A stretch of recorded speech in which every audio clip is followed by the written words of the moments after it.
The CEO was not sleeping. She was hunting. Victoria Sterling sat motionless in conference room C on the 53rd floor of Sterling Tower, her head resting on the polished mahogany table, her breathing deliberately slow and rhythmic. Through barely closed eyelids, she watched the reflection in the floor-to-ceiling windows that wrapped around the room like a glass cage suspended above Manhattan. The city sprawled below in a carpet of lights, millions of lives unfolding in the darkness, none of them aware that in this glass tower, a woman worth $4.7 billion was playing possum for a janitor. She had learned this trick from her father, Harold Sterling, the man who had built this company from nothing more than a second mortgage and an iron will. He had taught her that true character only revealed itself when people believed they were alone. Board members who smiled in daylight meetings showed their real faces in empty hallways. Executives who praised collaboration sabotaged rivals when the lights went down. And Victoria, who had spent 15 years climbing from junior analyst to CEO, had made it her business to know exactly who people were when the performance ended. Tonight, she was testing the night janitor. His name was Garrett Calloway, according to the employee database. 34 years old, employed for 8 months through the contracted cleaning service, consistently punctual, no disciplinary issues. The kind of anonymous efficiency that corporate systems loved and corporate leadership ignored. Victoria had never spoken to him, had never really looked at him until last week when Thomas Reeves, her head of security, mentioned something unusual during their weekly briefing. The night janitor on 53 asked about the mechanical room access logs, wanted to know why certain systems were running during off hours when the floors were supposed to be empty. Most CEOs would have dismissed it. Victoria had built her career on not dismissing anything. She had asked Thomas what he told the man, that it was not his concern, that he should focus on his job, and did he? Thomas had hesitated before answering. He did his job, but he kept looking, not in a suspicious way, more like concern. The word had stayed with her for 3 days, circling her thoughts like a vulture over carrion. In a building full of people paid to care about quarterly earnings and shareholder value, the janitor was concerned about systems running in empty spaces. It was either remarkably naive or remarkably observant. Victoria needed to know which.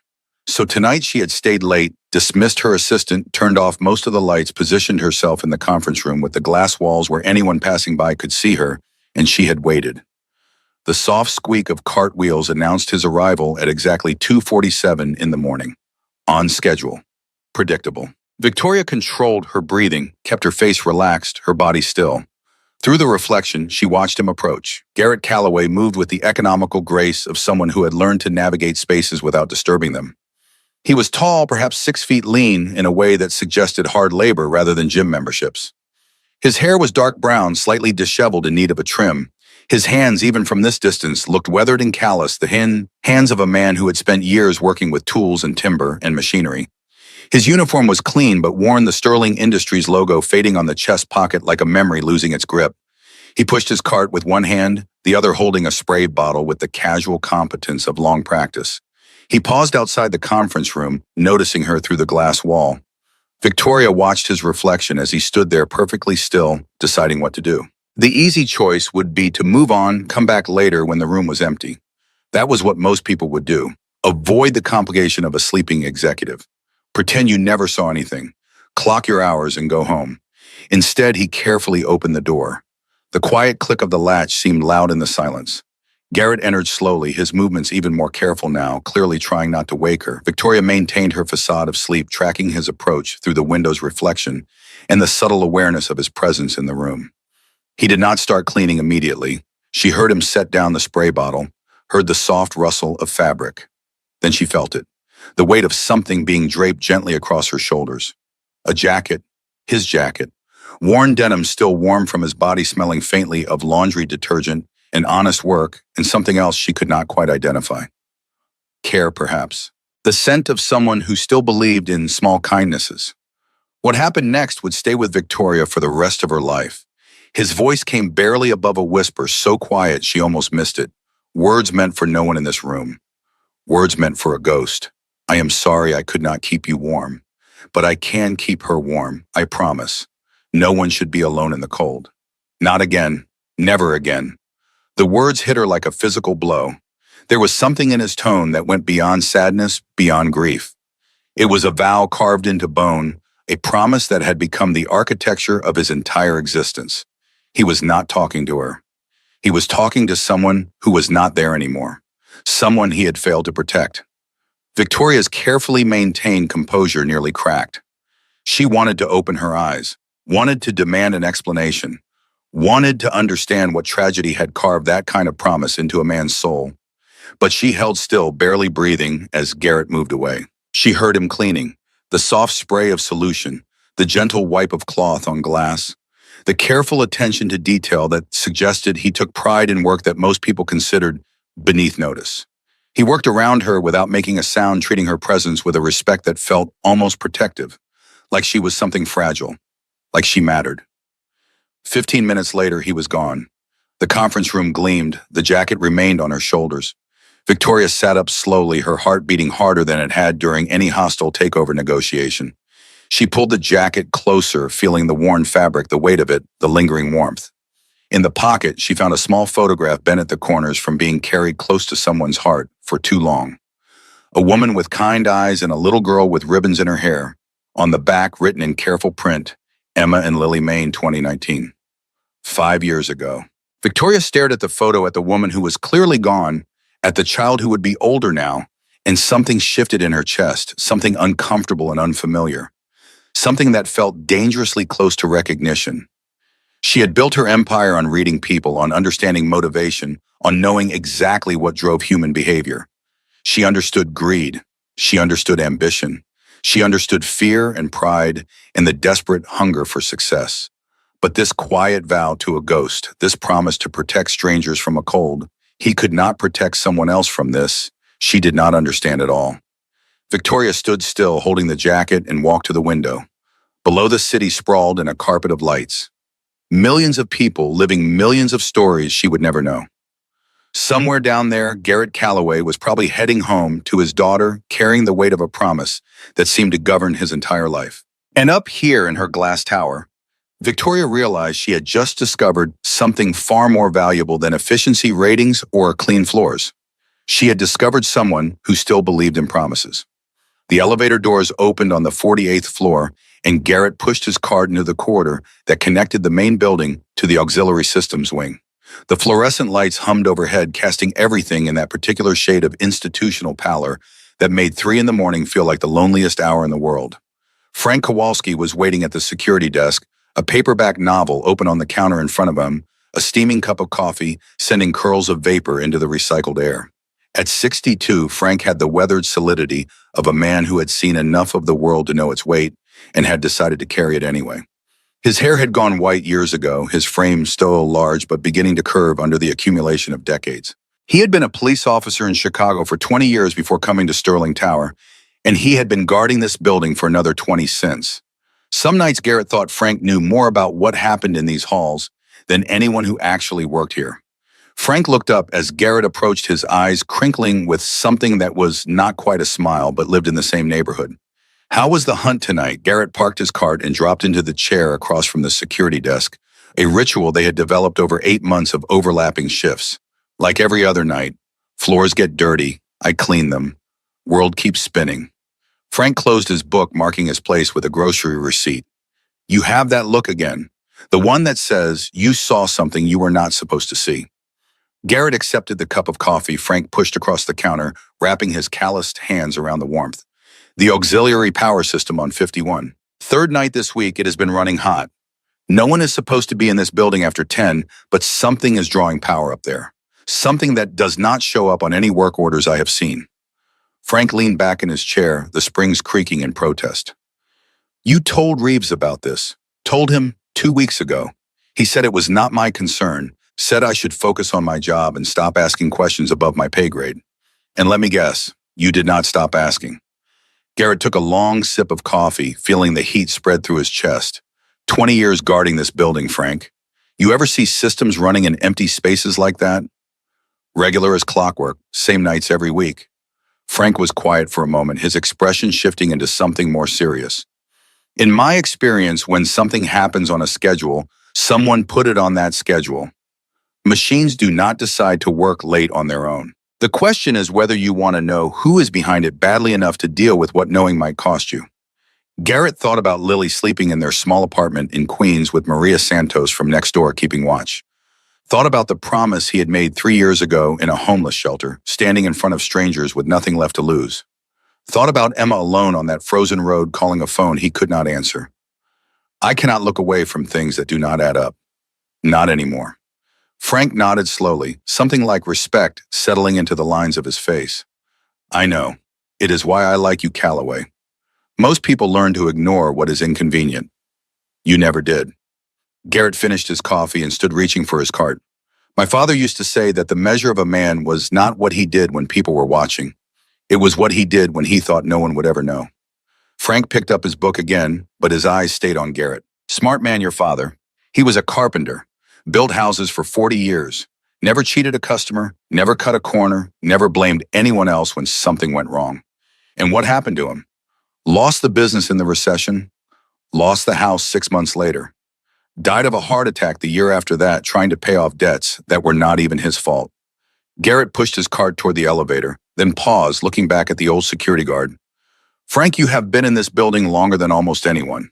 If something was wrong here, something big, would you want to know? Frank's answer came without hesitation. I spent 20 years as a cop watching people get away with things because nobody wanted to rock the boat. 3 of my partners took money from drug dealers, and I was the only one who reported it. You know what they called me after that, A-rat? My wife left because the pressure got too heavy. My son did not speak to me for a decade. But I could look at myself in the mirror every morning, and that had to be enough. And now my son calls me every week. He is 35, works as a federal prosecutor. Last month he told me he finally understood why I did what I did. Took him 25 years, but he got there. Frank turned back to his book, but his voice carried one last piece of advice. The dangerous ones are not the people who shout. They are the ones who stay quiet and wait. Remember that, Calloway. Whatever you are looking at up there, someone does not want it seen. The morning came too quickly. Gray light filtering through the windows of Victoria's corner office like an interrogation lamp. She had not gone home, had not slept, had spent the hours since the conference room sitting at her desk, staring at the photograph from Garrett's jacket and trying to understand why it had unsettled her so completely. She called Thomas Reeves at 7:30 before the building filled with employees who measured their worth in coffee consumption and email response times. I need everything you can find on Garrett Calloway. The night janitor. Where he came from, why he is here, what he was before this. Thomas appeared in her doorway 20 minutes later, his expression already guarded. With respect, Miss Sterling, he is a contract employee. His background check was clean. He does his job. That is all we need to know. No, that is all we bothered to know. There is a difference. She watched Thomas process this, saw the moment he decided to take her seriously. He pulled out his phone, accessing the personnel files. Garrett Calloway, hired 8 months ago through the standard service company we contract with. Previous employment was construction work in Maine. Some automotive repair, general maintenance, no college degree. References checked out. Lives in a rent-controlled apartment in Queens with his 6-year-old daughter. Single father, wife deceased. How did she die? Thomas looked up, surprised by the question. I do not have that information. We do not typically dig that deep for janitorial staff. Then dig deeper. I want to know everything about this man by the end of the day. After Thomas left, Victoria turned to her window and watched the city wake up below. She was 45 years old. She had been CEO of Sterling Industries for 8 years, had guided the company through 2 recessions and 3 hostile takeover attempts, had built a reputation as one of the most formidable executives of her generation. She had sacrificed her marriage for this company, had chosen boardrooms over nurseries, had accepted loneliness as the price of power. And now a janitor with a dead wife and a worn jacket had somehow gotten under her skin in a way that no competitor, no board member, no market crash ever had. Her phone buzzed. Marcus Thornton, her COO, reminding her about the Titan Industries meeting at 10. The acquisition was entering its final phase, a $3.2 billion deal that would double their market share and cement her legacy. She had spent 18 months engineering. This merger had outmaneuvered 3 competitor bids, had negotiated terms that would make her board members weep with joy when the announcement went public next month. But as she gathered her files and prepared for the meeting, she kept thinking about the photograph in her desk drawer, about Emma and Lily in Maine, about a man who noticed systems running when buildings should be empty and could not look away, because a promise he had made to a ghost would not let him. The merger meeting lasted 4 hours. Lawyers and accountants filled 2 conference rooms reviewing final documentation confirming compliance standards, ensuring every clause of the agreement was ironclad. Victoria presided over it all with her usual precision, catching discrepancies that others missed, pushing back on language that seemed too vague, demanding clarity where others were willing to accept ambiguity. Richard Ashford, her CFO, presented the financial models with the smooth confidence of a man who had been doing this for 14 years.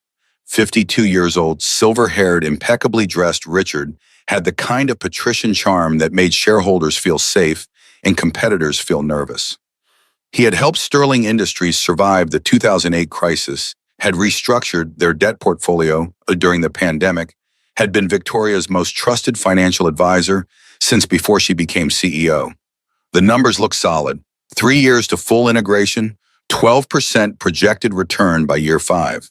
This is exactly the kind of strategic acquisition that positions us for the next decade. Marcus Thornton nodded in agreement, his expression carefully neutral. He had been with Victoria for 10 years, had risen through the ranks beside her, had become the closest thing she had to an ally in the executive suite. At 48, Marcus had the polished efficiency of a Wharton MBA combined with the political instincts of someone who had learned to navigate corporate hierarchies without accumulating enemies. He was the only person in the room Victoria called by his first name. After the meeting, she caught Marcus in the hallway. "You have been over the models. Anything that concerns you? Any numbers that do not quite fit?" Marcus shook his head. "I have checked everything 3 times. This deal is clean. We have nothing to worry about." Victoria wanted to believe him, wanted to accept the convenient answer and move forward with the biggest acquisition of her career. But somewhere in the back of her mind, she kept hearing Garrett Calloway's voice in the darkness, whispering promises to someone who was not there. "If something was wrong, would you tell me? Even if telling me made everything more complicated?" Marcus met her eyes, his expression open and sincere. "Victoria, I have been with you for a decade. When have I ever held back bad news?" She nodded, letting the moment pass. But as she walked back to her office, she could not shake the feeling that she was missing something. Something important. Something that had been hiding in plain sight while everyone around her learned to look away. The file on Garrett Calloway arrived on her desk at 6 that evening, thick enough to suggest that Thomas had taken her instructions seriously. Victoria closed her door, dimmed her lights, and began to read. What she found was a tragedy in 3 acts. Act 1 was a career. Garrett Calloway had spent 10 years working construction in Maine, rising from apprentice to journeyman to foreman by the time he was 28. He had supervised crews of 15 men, had earned a reputation for spotting problems before they became catastrophes, had once shut down an entire job site because he noticed a hairline crack in a steel beam on the 12th floor of a building under construction. The contractor had screamed about deadlines and penalty fees. 2 days later, an engineer confirmed that the beam would have collapsed under the weight of the concrete they were planning to pour.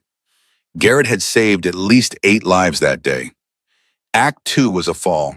The same contractor, who had been humiliated by Garrett's caution, found ways to retaliate. Dangerous assignments, impossible deadlines. The kind of subtle persecution that could not be proven but could definitely be felt. On a February afternoon 3 years ago, Garrett was working on scaffolding 8 stories up when something went wrong. The official report blamed high winds and equipment failure. The unofficial truth was that everyone on that site knew the scaffolding had not been properly secured, and everyone knew why. Garrett fell 80 feet. He broke 3 vertebrae in his lower back. He spent 3 months in a hospital learning how to walk again. Act 3 was a death. Emma Calloway, 31 years old, had been driving to visit her husband on a night when black ice covered the roads outside Portland. Garrett was unconscious from pain medication, sleeping through the first peaceful rest he had found in weeks of agony. Emma called him 3 times from the car, trying to let him know she was on her way. He never answered. She lost control of her car on Route 26, slid across the center line, struck a tree. The coroner estimated she had been alive for almost an hour after the impact, trapped in the wreckage alone, in temperatures that dropped to 12 degrees below zero. By the time anyone found her, she had been dead for 6 hours. Victoria set down the file and stared at the wall of her office, at the photographs of her father, and the awards from business magazines, and the framed certificates that documented her ascent. She thought about Garrett Calloway waking up in a hospital bed to learn that his wife had died alone in the cold while he slept, and she understood finally why he whispered promises to ghosts. The rest of the file documented the aftermath: medical bills totaling over $180,000, funeral expenses, zero income for months while Garrett struggled through rehabilitation. He lost their house within 6 months. He and Lily, then 3 years old, spent 4 months in a homeless shelter in Portland before Garrett managed to find work and scrape together enough for a security deposit on the cheapest apartment he could find in Queens. There was a note from a social worker who had observed him during those months at the shelter. Garrett Calloway demonstrates an almost pathological commitment to helping others, often at the expense of his own well-being. He has been observed giving away his own meals and clothing to other residents, particularly those with children.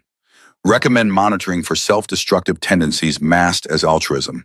And there was a statement from the shelter director included in the file like an afterthought. During a group meeting, Mr. Calloway stood and made what he called a promise to his late wife. He vowed that he would never let anyone suffer alone if he could prevent it, that he would pay attention when others looked away, that he would care even when caring cost him. Several other residents were moved to tears. I have worked in this field for 20 years, and I have never seen someone express such raw and genuine commitment to a principle.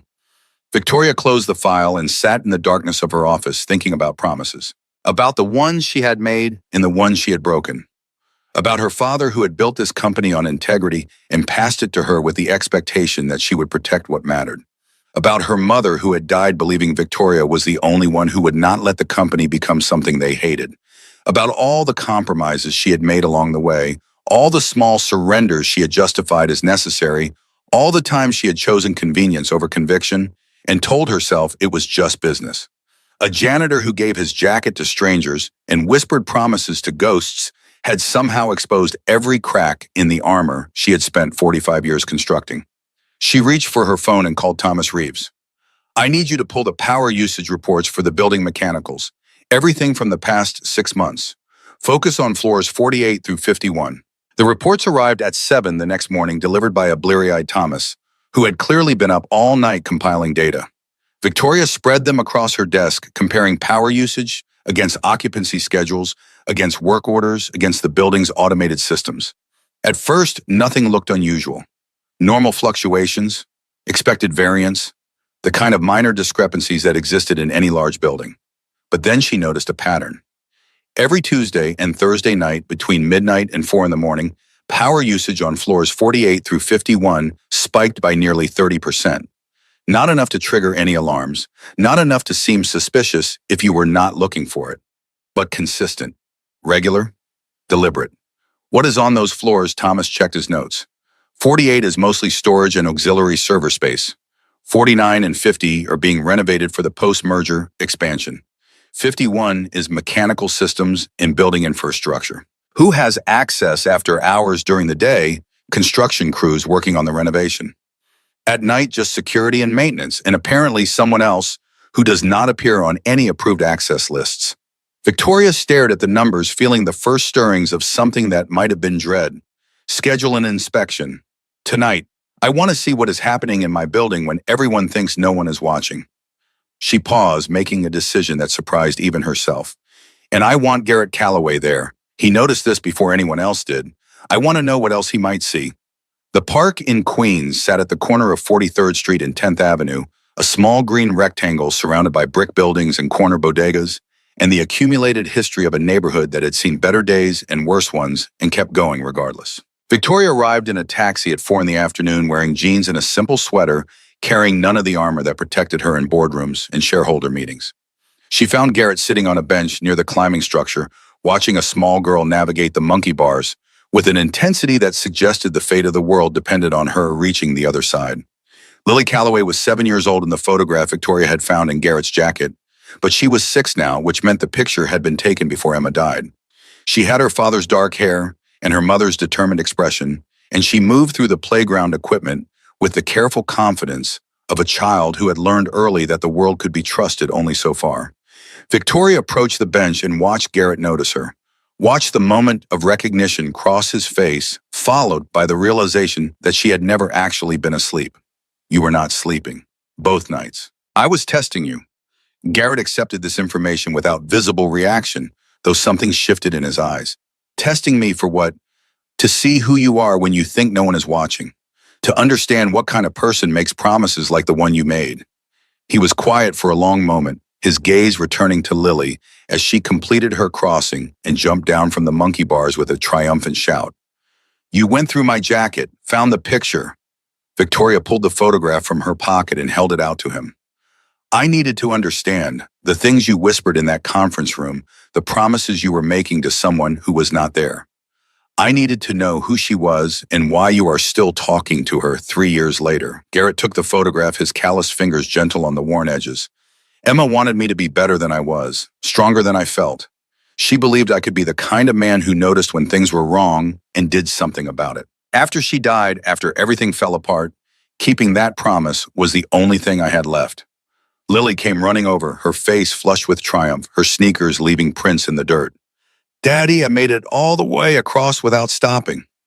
Did you see Garrett's entire demeanor transform, the careful guardedness falling away like a mask he had forgotten he was wearing? I saw everything, sweetheart.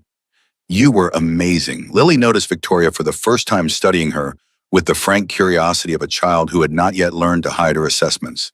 You are really tall. Are you wearing high heels? Mrs. Martinez at school says high heels hurt your feet, but they make you look important. Victoria found herself smiling a real smile, the kind she had almost forgotten she could produce. No high heels today. I decided to be comfortable instead. That is smart. Daddy says comfortable is better than fancy any day. Your daddy sounds like a wise man. Lily nodded with absolute conviction. He is the wisest person I know. He notices everything, even the things nobody else sees. Victoria looked at Garrett, who was watching his daughter with an expression that contained entire volumes of love and fear and hope. That is actually why I am here, Lily, because your daddy noticed something important and I need his help to understand what it means. They walked to a small bodega on the corner, the kind of place that sold ice cream and empanadas and lottery tickets to people who could not afford to dream, but did anyway. Lily got chocolate with rainbow sprinkles and immediately began interrogating Victoria about her job, her apartment, whether she had any pets, whether she liked butterflies, because Lily was reading a book about butterflies and they were the most beautiful things in the whole world. Victoria answered each question with the same attention she brought to board meetings, recognizing that this small girl was conducting her own form of due diligence. When Lily ran off to chase a pigeon, Garrett turned to Victoria with something that might have been gratitude. Most adults treat her like an inconvenience, something to be tolerated until the real conversation can happen. You actually listen to her. She is remarkable, observant and direct and completely unafraid to ask for what she wants to know. She reminds me of myself at that age before I learned that asking questions could be dangerous. What changed? Victoria watched Lily attempting to convince a skeptical pigeon that she meant no harm. I learned that the questions worth asking were the ones people did not want to answer. And I learned that asking them anyway was the only way to find out what was really happening. Garrett was quiet for a moment, processing. You did not come all the way to Queens just to return my jacket and meet my daughter. No, I came because I think you saw something in my building that everyone else missed. Systems running when they should not be running. Power consumption that does not match any authorized activity. And I came because I need to know if you are willing to help me understand what it means. What makes you think I know anything about corporate power consumption? I am a janitor. I clean floors for a living. You are a former construction foreman who shut down a job site because you noticed a crack that a team of engineers missed. You spent 10 years building things and learning how they work. And you have spent 8 months in my building watching and cleaning and paying attention to details that everyone else considers beneath notice. Garrett looked at his daughter, then back at Victoria. If I help you, if I get involved in whatever this is, my only condition is that Lily stays protected. Whatever we find, whatever happens, she cannot be touched by it. She has already lost her mother. She cannot lose anything else. Victoria met his eyes, recognizing the iron beneath the words. Agreed, your daughter stays out of it completely. Then what do you need from me tomorrow night? Thursday. That is when the power consumption spikes. I am conducting an inspection of the affected floors, and I want you there. I want your eyes on everything we find.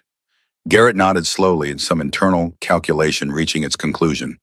I get off my regular shift at 7. My neighbor Maria can stay with Lily until I get back. What time do you want me on 5111? After the building empties out. After whoever is using that power thinks no one is watching. They walked back to the playground where Lily had given up on the pigeon and was now attempting to climb a tree that clearly had not been designed for climbing. Garrett helped her down with the patient efficiency of a father who had done this 100 times before, and Victoria found herself watching them with something that felt uncomfortably like envy. She had chosen a different path, had decided that children were incompatible with the kind of career she wanted to build, had accepted loneliness as the price of power, and told herself it was worth paying. But watching Garrett with his daughter, seeing the way his entire world contracted to the size of one small girl with ribbons in her hair, she wondered for the first time if the accounting had been accurate. Lily tugged on her father's hand, her energy finally beginning to fade. "Daddy, can we go home now? I am tired, and I want to show you the picture I drew of butterflies." "In a minute, sweetheart." Garrett turned to Victoria one last time. "Ms. Sterling, whatever we find tomorrow night, I need you to understand something. I cannot look away from problems just because looking at them makes people uncomfortable. That is not how I am built anymore. If there is something wrong in your building, I will tell you about it, even if the truth is worse than not knowing." Victoria extended her hand and Garrett shook it with a grip that was firm without being aggressive. "I am counting on exactly that." She watched them walk away, Garrett carrying Lily on his shoulders, now both of them silhouette against the evening light. A father and daughter who had survived the worst thing imaginable and were still standing, still keeping promises, still paying attention to the world even when the world was not paying attention back. Victoria thought about her father, about the company he had built, about the legacy he had entrusted to her. She thought about her mother dying slowly in a hospital bed, extracting promises about what kind of leader Victoria would become. She thought about all the years she had spent climbing, achieving, accumulating power and influence, and the respect of people who would abandon her the moment she stopped being useful. And she thought about a janitor who gave his jacket to strangers and whispered promises to ghosts, who noticed things that everyone else had learned to ignore, who could not look away from problems because a dead wife and a living daughter and an unbreakable vow would not let him. Tomorrow night, she would find out what was hiding in the shadows of her own building.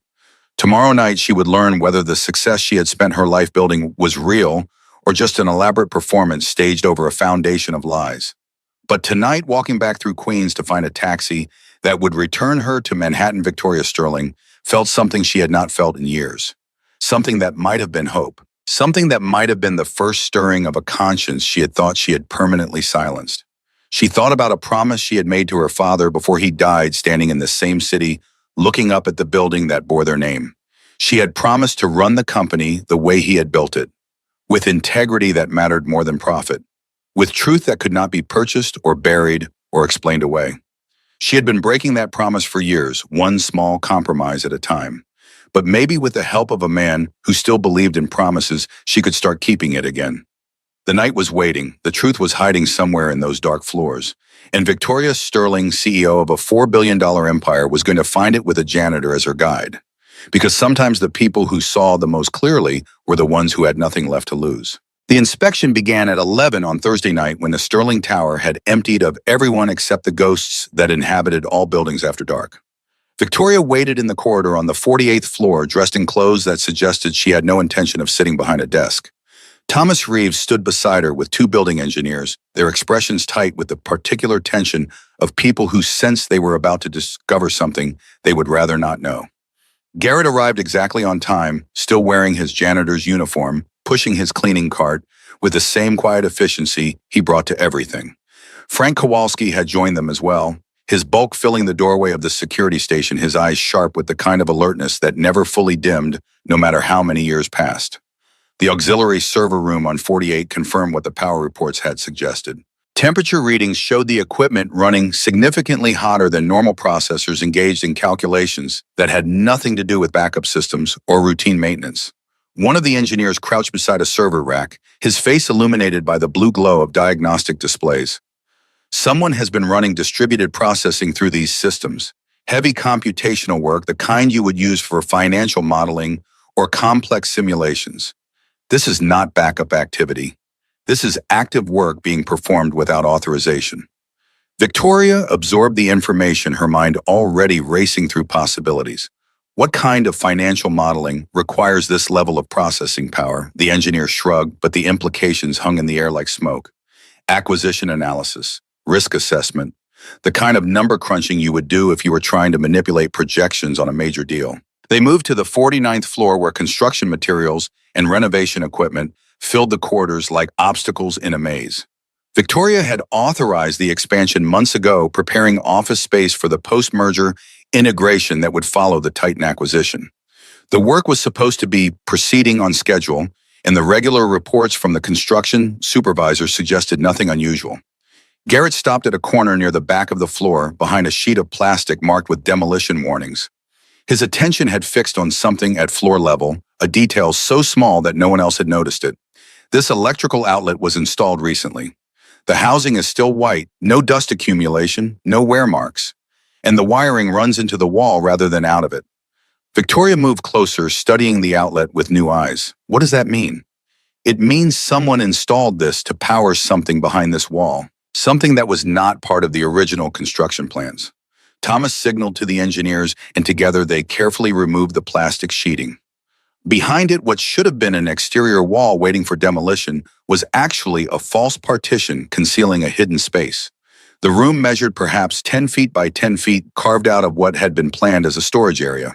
It contained a desk, a computer setup, a small refrigerator, and a folding cot that suggested someone had spent considerable time here.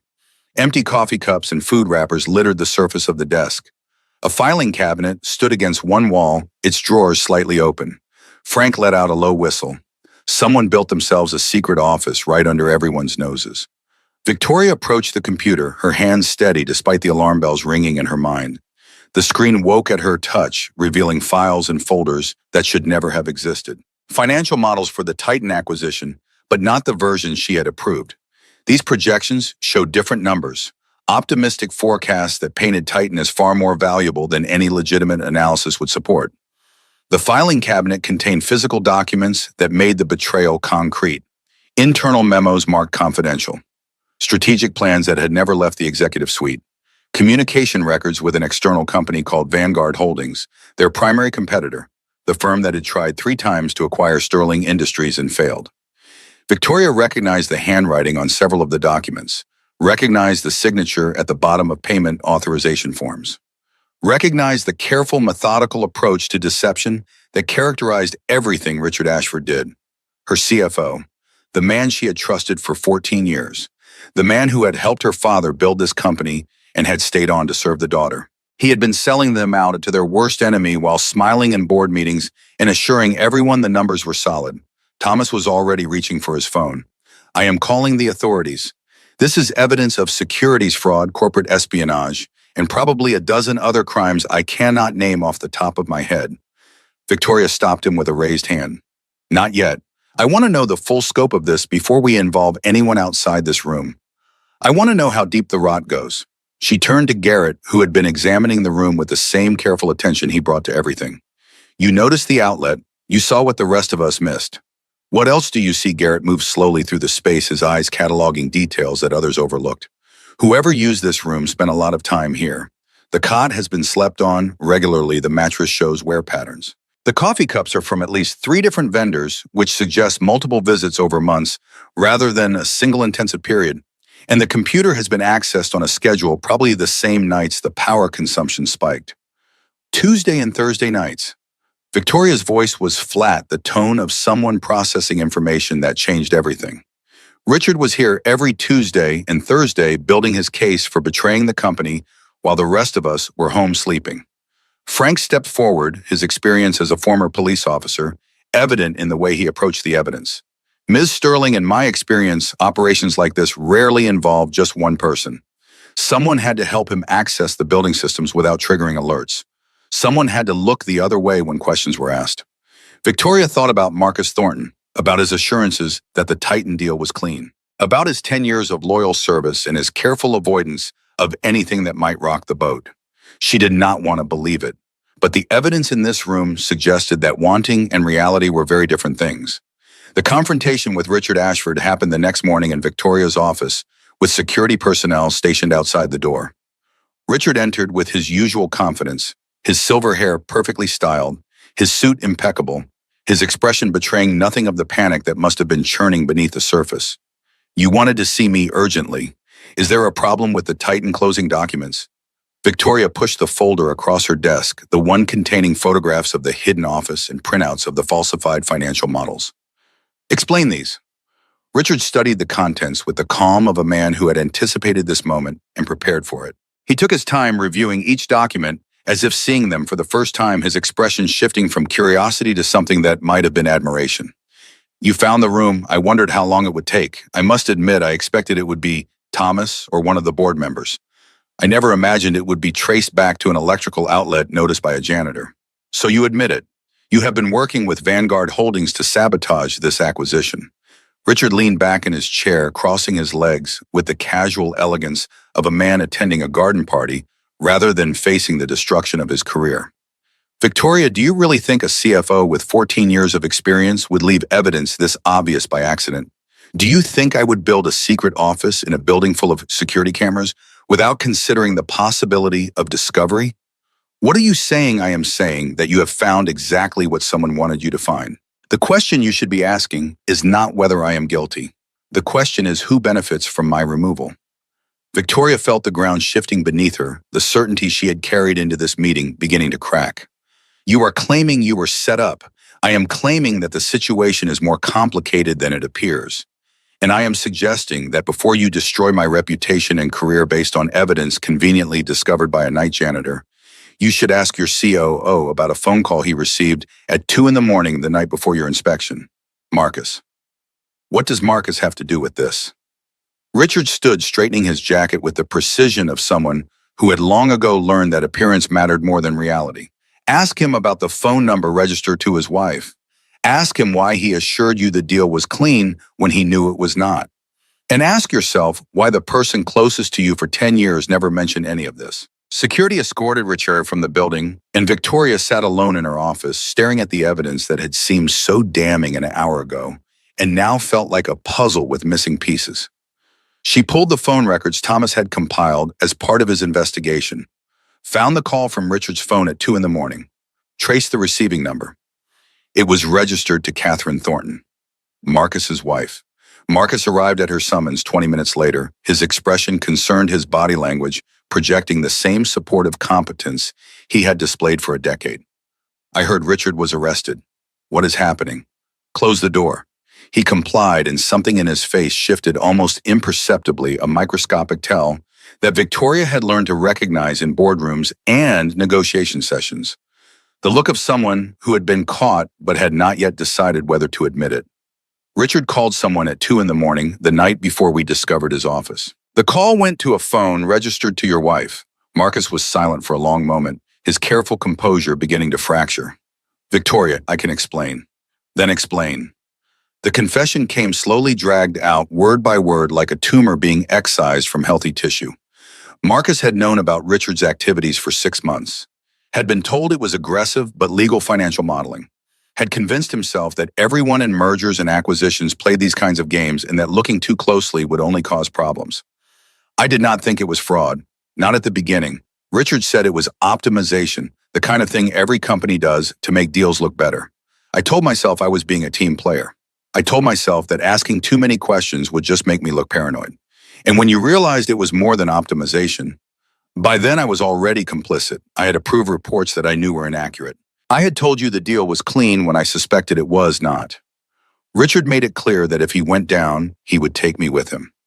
Victoria stared at the man she had trusted more than almost anyone in her professional life, feeling the architecture of that trust collapsing around her. You chose your career over the truth. You watched me walk into a $3 billion trap, and you said nothing. I convinced myself that the end justified the means. That once the acquisition was complete, it would all work out. That the company would be stronger, and my silence would be forgotten.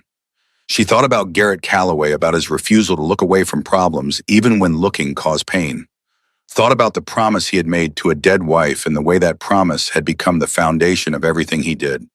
Thought about the difference between people who rationalize their way around inconvenient truths and people who could not. The difference between us is that you learned to look the other way, and I trusted someone who never did. The fire alarm shattered the silence of Sterling Tower at 11:30 that night, a piercing shriek that echoed through empty corridors and sent security teams scrambling to identify the source. Victoria was still in her office, still processing the betrayals of the day when Thomas burst through her door. Fire on 51, mechanical room. Someone triggered the sprinklers, but the smoke is still spreading. And the cameras show a figure entering the space 20 minutes ago. They raced up the stairwell, Victoria refusing to wait for elevators, her lungs burning by the time they reached the 51st floor. Smoke hung in the air, thick enough to require the breathing equipment that firefighters were already distributing. Through the haze, she could see flames licking at computer equipment in the mechanical room, could see someone hunched over a workstation desperately trying to destroy evidence before it could be recovered.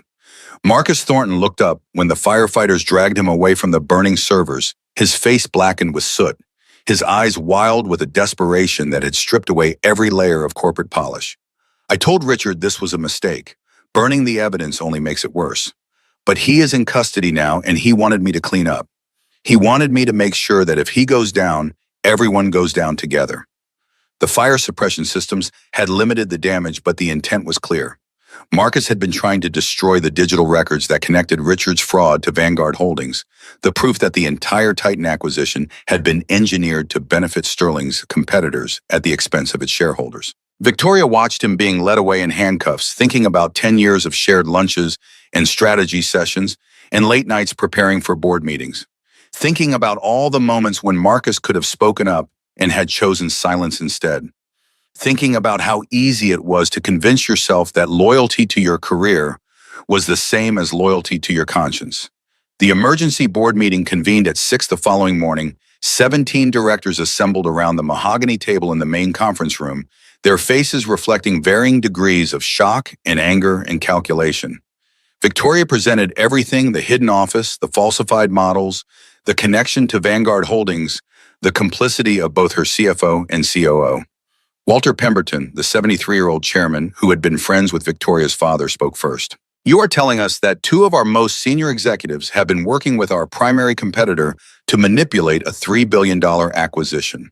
That is exactly what I am telling you." Eleanor Blackwood, whose opposition to Victoria had been consistent for 15 years, leaned forward with undisguised hostility. "And you expect us to believe that you had no knowledge of this, that your CFO and COO were committing fraud under your nose, and you noticed nothing? I noticed when a janitor asked questions that my executives should have been asking. I noticed when I stopped accepting comfortable answers and started looking for uncomfortable truths." The vote to cancel the Titan acquisition passed 10-7, with the minority arguing that the evidence might be fabricated, that pulling out of the deal would damage the company more than completing it. Victoria watched the hands rise and fall, knowing that every vote against cancellation was a vote for willful blindness. The financial consequences were immediate and brutal. Sterling Industries stock dropped 18% in the first 24 hours. Another 12% followed when news of the internal investigation leaked to the financial press. 3 major institutional investors publicly called for Victoria's resignation, claiming that her leadership had either been negligent or complicit. The Wall Street Journal ran the story under a headline that made Victoria want to break something: "Sterling CEO cancels billion-dollar deal based on evidence from night janitor." They made it sound ridiculous.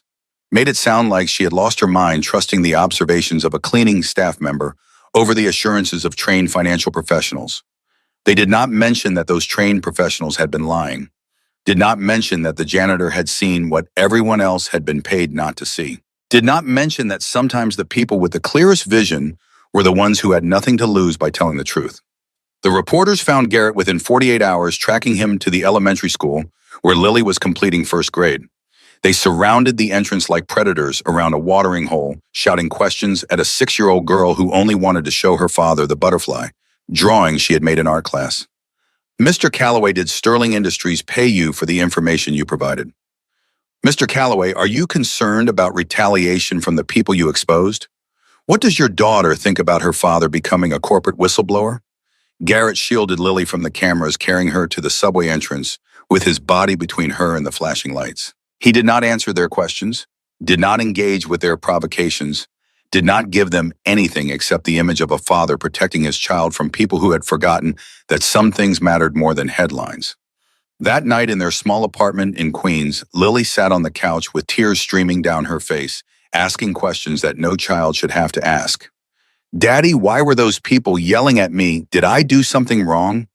"No, sweetheart, You did not do anything wrong, neither did I. Are they going to take you away like they took Mr. Henderson from upstairs? No, helping stop something bad is different from doing something bad.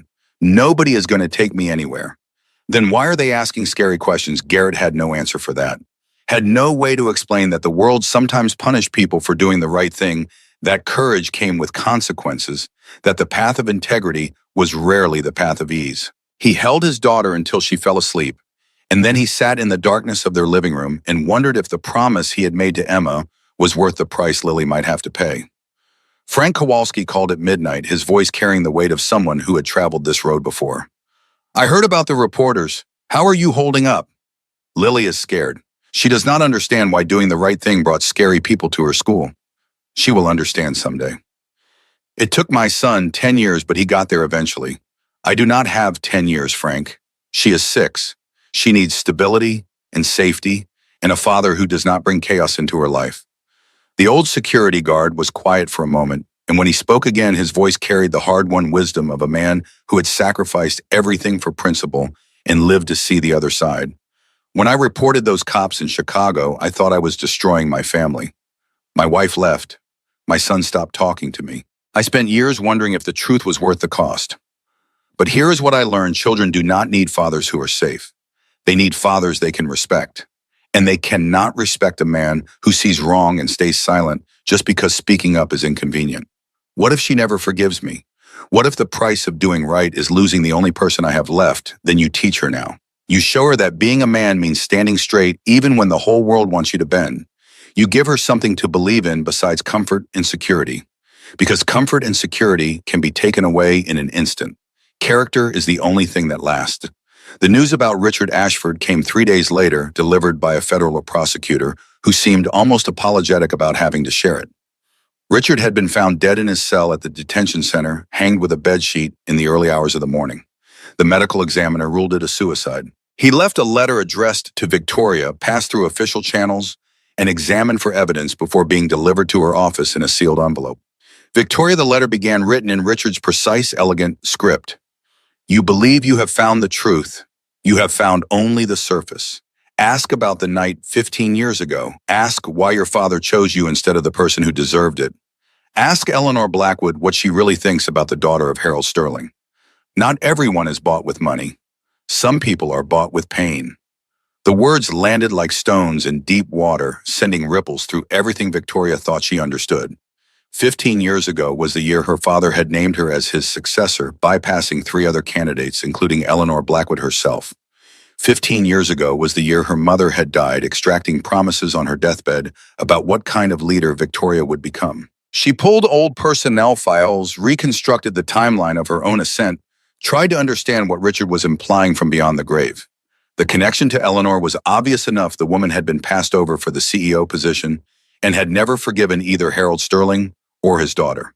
But what did that have to do with fraud committed a decade and a half later? Thomas traced the investigation deeper, following threads that led to shell companies and offshore accounts and a web of financial relationships that stretched back years before the Titan acquisition had even been conceived. Richard had been planning this betrayal for longer than anyone had imagined, building his network of allies and accomplices with the patience of someone who measured revenge in decades rather than months. The board meeting that would decide Victoria's fate convened 1 week after Richard's death in the same conference room where she had presented evidence of his crimes. The mood was different now, charged with the electricity of people who smelled blood and were deciding whether to strike. Eleanor Blackwood spoke first, her voice carrying 15 years of accumulated resentment. Victoria Sterling has presided over the most catastrophic breach of corporate governance in this company's history. Her CFO committed fraud under her watch. Her COO helped him. The acquisition that was supposed to cement her legacy has been exposed as a vehicle for corporate espionage, and our stock has lost 30% of its value in less than 2 weeks. Victoria stood to respond, knowing that whatever she said would be measured against the weight of those losses. Everything Eleanor says is accurate, but she leaves out the most important fact. I discovered the fraud and I stopped it. I could have completed the acquisition and let the problems emerge later when they would have been someone else's responsibility. Instead, I chose to face the truth, even though facing it was more expensive than hiding it. You discovered the fraud because a janitor noticed an electrical outlet. Your entire defense rests on the observations of a cleaning staff member. My entire defense rests on the fact that I listened when someone saw something wrong. I did not dismiss him because he lacked credentials. I did not assume that important insights could only come from important people. I trusted my judgment about character over my assumptions about hierarchy. The vote split along predictable lines, with Eleanor's faction voting for Victoria's removal and the moderates splitting between loyalty and self-preservation. When the final count was announced, Victoria felt the floor drop out from beneath her. 9 votes against, 8 in favor, 1 abstention. She had lost. Walter Pemberton delivered the verdict with the gravity of someone who had watched this company grow from nothing and was now watching it tear itself apart. Victoria, the board has voted to request your resignation. You have 72 hours to comply voluntarily. If you refuse, we will proceed with formal termination proceedings. Victoria gathered her notes, her voice steady despite the earthquake happening inside her chest. I will not resign for telling the truth. And if this board removes me for stopping fraud, then you should be certain you can explain that decision to yourselves in 20 years, because I will not be the one living with it. She walked out of the conference room and down the long corridor to her office, past the photographs of her father and the awards that documented her achievements and the empty spaces where her future had been planning to unfold. She had built everything she had on the foundation her parents had laid, had believed that integrity and success could coexist, had trusted that the truth would eventually be recognized as more valuable than convenience. And now she was 72 hours away from losing everything. The night janitor found her standing at her office window, watching the city lights blur through the moisture in her eyes. Garrett entered quietly the way he always did, as if disturbing the silence required permission he had not been granted. I heard about the vote. I am sorry. Victoria did not turn around. You should not be sorry. You did exactly what I asked you to do. You saw what was wrong and you told the truth about it. And now you are paying the price for listening to me. She finally faced him, and Garrett saw something he had not expected in the eyes of one of the most powerful women in American business. Not defeat, not despair, something closer to resolution. My father used to say that failure was not falling down. Failure was deciding to stay on the ground. I have fallen, but I have not decided to stay down yet. What are you going to do? I am going to spend the next 72 hours finding out exactly how deep this goes. Richard's letter mentions something about 15 years ago, about the night my father chose me instead of Eleanor Blackwood. There is something there, something that connects everything that has happened, and I am going to find it. Garrett stepped closer, his voice carrying the quiet intensity of someone who understood what it meant to lose everything and keep going anyway. Whatever you find, whatever happens next, I want you to know that I do not regret any of this. I spent 3 years promising a dead woman that I would not look away from problems. And watching you face this, watching you choose truth over comfort, even when it cost you everything, that is exactly what keeping a promise looks like. Victoria felt something shift in her chest, some weight she had been carrying for years suddenly finding a place to rest. My mother made me promise something before she died. She made me promise to run this company the way my father built it, with integrity that mattered more than profit, with truth that could not be purchased or buried or explained away. I have been breaking that promise for years, one compromise at a time, but maybe with 72 hours left, I can start keeping it again. Then we should probably get started. They worked through the night, Victoria and Garrett and Thomas Reeves, digging through 15 years of corporate history, looking for the thread that connected Richard's betrayal to Eleanor's resentment to the night Harold Sterling had chosen his daughter over everyone else. And somewhere in the darkness of Sterling Tower, the truth was waiting to be found. Eleanor Blackwood arrived at Victoria's penthouse unannounced, carrying a wooden box that looked older than the building itself. It was 40 hours into the 72-hour countdown, and Victoria had spent most of that time excavating 15 years of corporate history, looking for connections she had never thought to question. The woman who had voted against her, who had spent 15 years opposing her at every turn, who had been passed over for the CEO position and had never hidden her resentment, stood in Victoria's doorway with an expression that did not match anything in their shared history. I voted to remove you because I thought you were making the same mistake your mother made. Victoria stepped back, allowing Eleanor to enter, her exhaustion momentarily forgotten in the face of this unexpected development. You knew my mother, Margaret Sterling, and I were friends for 20 years before you were born. We started at this company together, 2 young women trying to prove we belonged in a world that did not want us.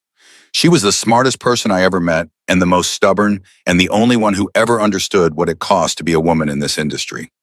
Eleanor set the wooden box on Victoria's coffee table and sat down without being invited, her movements carrying the weight of someone who had been holding something heavy for far too long.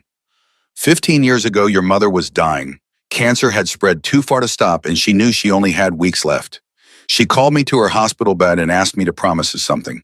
She asked me to watch over you to make sure you did not lose yourself in the process of running this company. And she asked me to step aside so that Harold could choose you without opposition. Victoria sank into the chair across from Eleanor, her understanding of the past rearranging itself around this new information. You gave up the CEO position because my mother asked you to.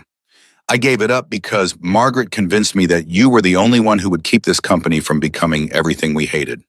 She said the others would compromise too easily, would rationalize too quickly, would choose profit over principle when the pressure came. She believed you were different, and you have spent 15 years testing that belief.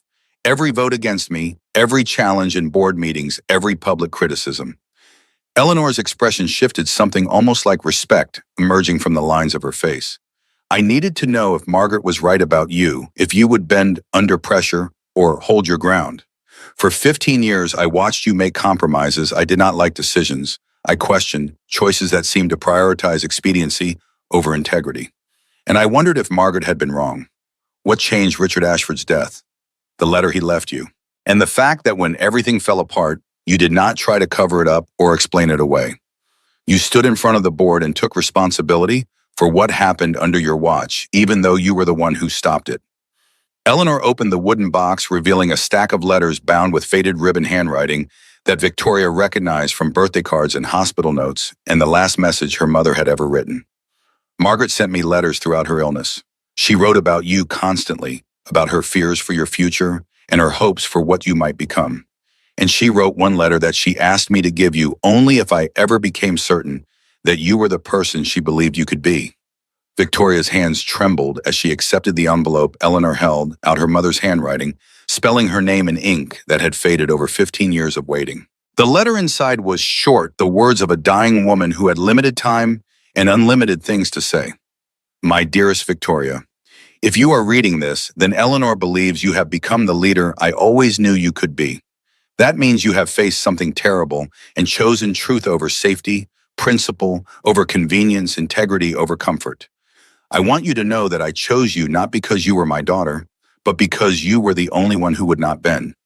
Your father built this company on the belief that success without integrity was not success at all. I need you to protect that belief even when protecting it costs you everything. The hardest part of leadership is not making difficult decisions. It is living with them afterward.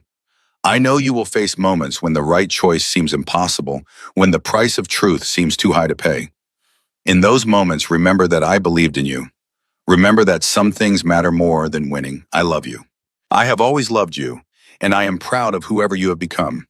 Your mother, Margaret. Victoria read the letter 3 times before she could speak, tears falling onto paper that had waited 15 years to deliver its message. She believed in me. Even then, even before I had done anything to prove it, she believed I would not bend.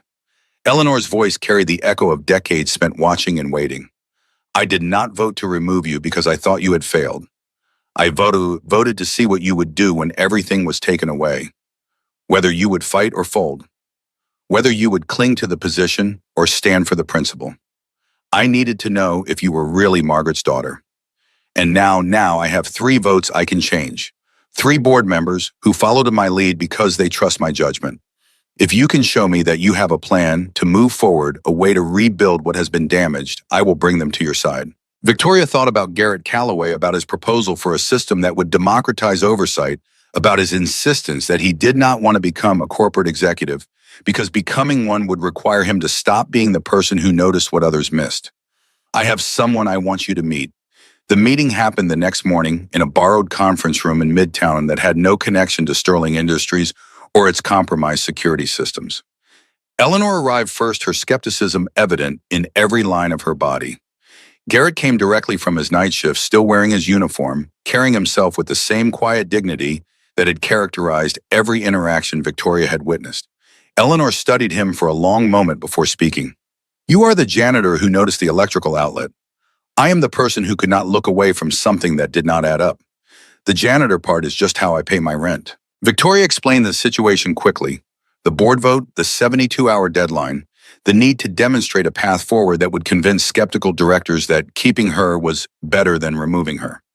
Mr. Calloway has a proposal for how to prevent something like this from happening again. I want you to hear it. Garrett straightened slightly, the unconscious posture of someone preparing to defend something he believed in. The problem with corporate oversight is that it relies on people with power to notice problems that people with power benefit from ignoring. The executives who should be asking questions have careers that depend on not asking them. The board members who should be demanding answers have relationships that make demanding them uncomfortable. The system is designed to catch mistakes from the bottom, not corruption from the top. Eleanor's expression shifted from skepticism to something closer to interest. And your solution, create a parallel system. An anonymous reporting channel where anyone in the company from the mailroom to the executive suite can flag inconsistencies without fear of retaliation. Staff it with people who have no stake in the corporate hierarchy, people whose job is specifically to ask uncomfortable questions. Make it report directly to the board, completely independent of executive control. You are describing a professional class of corporate skeptics. I am describing a system where noticing something wrong does not require becoming important enough for your observations to matter. Where a janitor who sees an electrical outlet in the wrong place can report it through channels that will actually investigate instead of dismissing it because the source lacks credentials. Eleanor turned to Victoria, her assessment complete. He is not wrong. Every major corporate scandal of the past 20 years happened because people who noticed problems were ignored or silenced.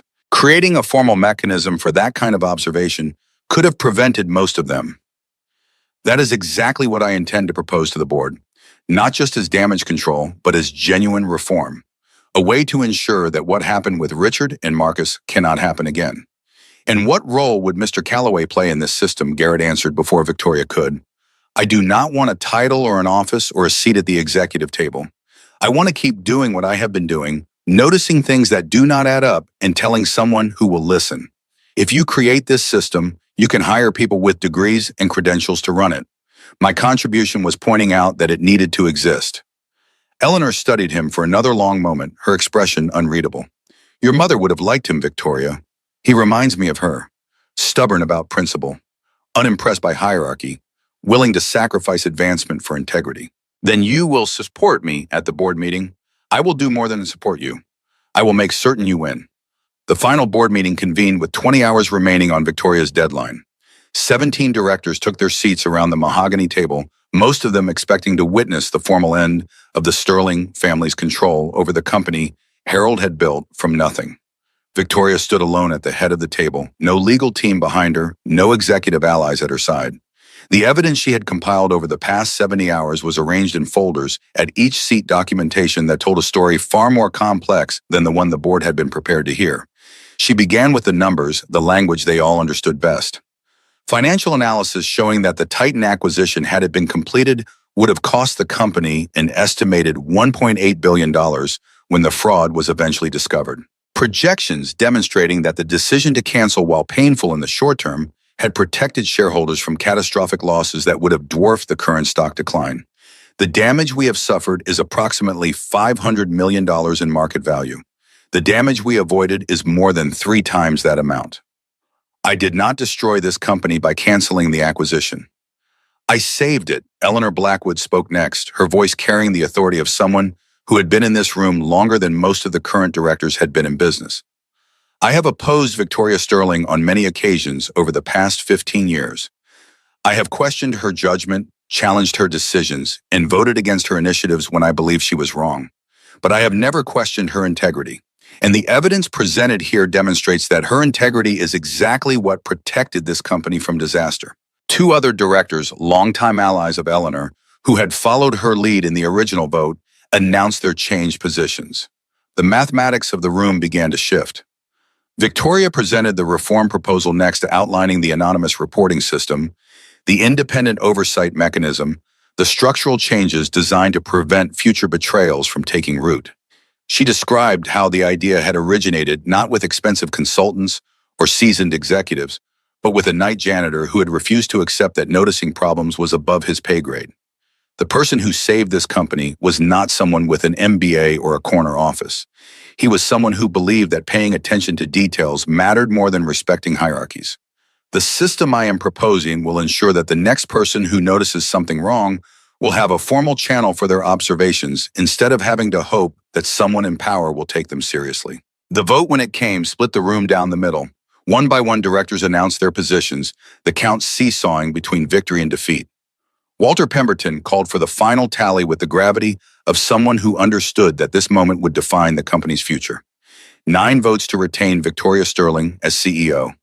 8 votes for removal. Victoria had won by a single vote. The year that followed was a testament to the power of systems designed by people who understood their necessity. The anonymous reporting channel received over 200 submissions in its first 6 months, most of them minor concerns that were quickly addressed. Several of them significant issues that would have grown into major problems without early intervention. The first major success came from an observation submitted by a warehouse worker who noticed inventory discrepancies that did not match the shipping records. Investigation revealed a small but systematic fraud in the procurement department caught early enough that the damage was measured in tens of thousands rather than millions. The contrast with the Richard Ashford situation was obvious to everyone. The same kind of attention to detail that had exposed the CFO's betrayal was now being channeled through formal mechanisms instead of depending on chance.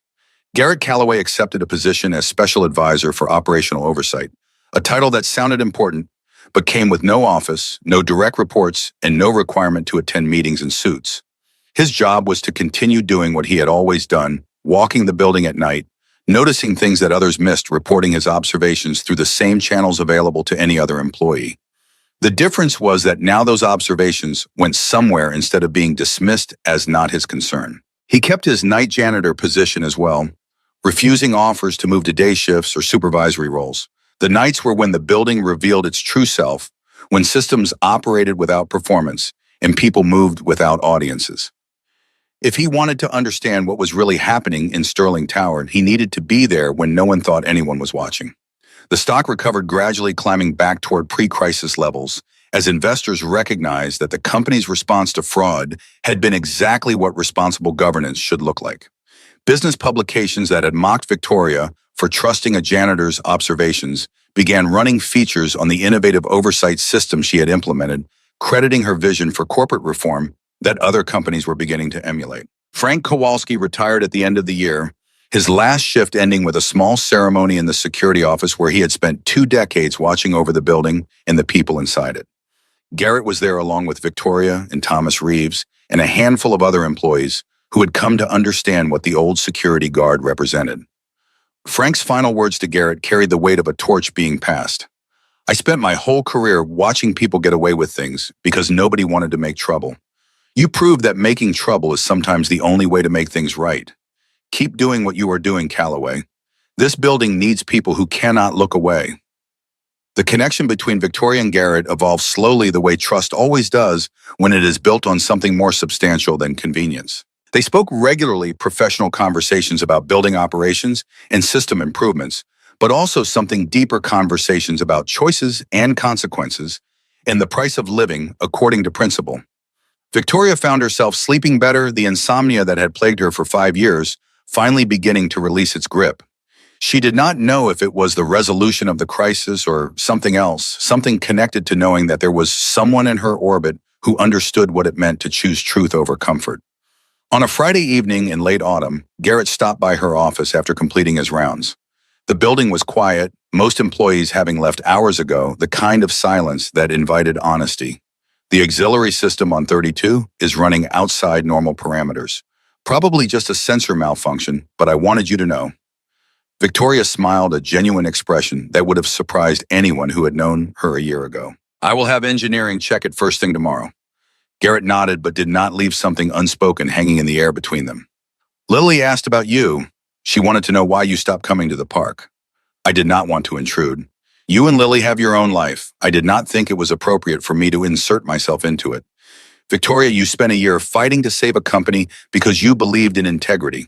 You trusted a janitor's observations when everyone told you he was beneath your notice. You are not intruding. You are the first adult Lily has met who treats her like a person instead of an inconvenience. She is a remarkable child. She is also asking questions I do not know how to answer. She wants to know if you are lonely. She says people who are lonely need friends, and she wants to be your friend. Victoria felt something shift in her chest, the armor she had worn for so long suddenly feeling less necessary. I am not very good at friendship. I have spent so long choosing career over connection that I have forgotten how to let people in. Then maybe you could learn together. Lily lost her mother before she was old enough to remember what having a mother meant. You lost yourself somewhere along the way to building an empire. Maybe learning how to connect is something neither of you should have to do alone. The silence stretched between them, comfortable rather than awkward. The quiet of two people who had stopped performing and started being present.